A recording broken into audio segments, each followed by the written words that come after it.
Let's watch Bernie Sanders and Pete Buttigieg talk about Bernie Sanders' Twitter users. We have over 10.6 million people on Twitter, and 99.9% of them are decent human beings, are working people, are people who believe in justice, compassion, and love. And if there are a few people who make ugly remarks, who attack trade union leaders, I disown those people. They are not part of our movement. But let me also say, what I hope my friends up here will agree with, is that if you look at the Wild West of the internet, talk to some of the African-American women on my campaign, talk to Senator Nina Turner, talk to others, and find the vicious, racist, sexist attacks that are coming their way as well. So I would hope that all of us understand that we should do everything we possibly can to end the viciousness and ugliness on the internet.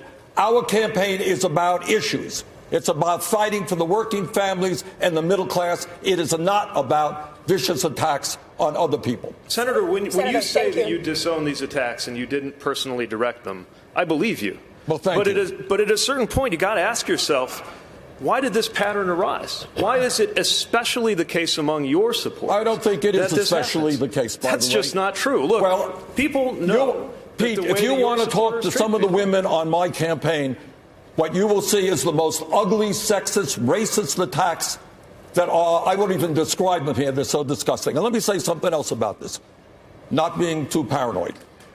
All of us remember 2016.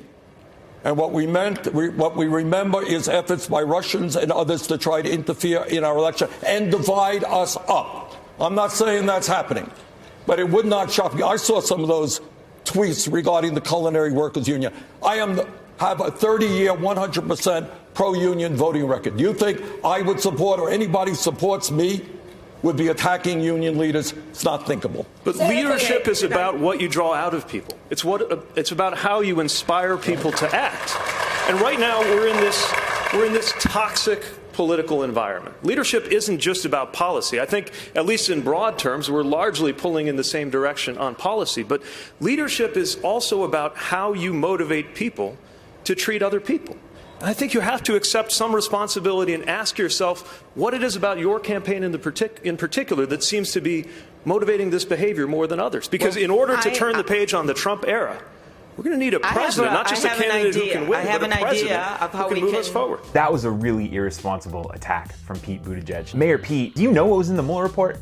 Do you know that there were thousands of Russian young men who sat on their computers for hours, days on end, with the sole intent of dividing Americans and tweeting and mocking or imitating Bernie supporters, Hillary Clinton supporters, Democratic supporters, Trump supporters all over the place to divide us? And you're gonna just say, oopsie, oh man, like Bernie, this is all your fault that a couple Twitter users are hurling incendiary attacks at union leaders. Mayor Pete, man, how irresponsible is that? How can you expect to get away with an attack like that in the internet age when all of us are completely aware that there's Russian disinformation and Russian imitation out there? And like, you're not even gonna address that? Like, at least Bernie Sanders had the balls to say, hey, look, like, I'm not gonna be paranoid, but Russian influence. These could be Russian people. I've been a huge supporter of unions my entire political career. It's everything I stand for: improving workers' rights, access to healthcare, fighting against corporate greed. Mayor Pete, you're gonna paint it like I have some supporters out there who my leadership has made them hurl incendiary remarks at union leaders? It's irresponsible, Pete. And the more and more I watch you, the more and more I realize that you're not the 21st century candidate we need.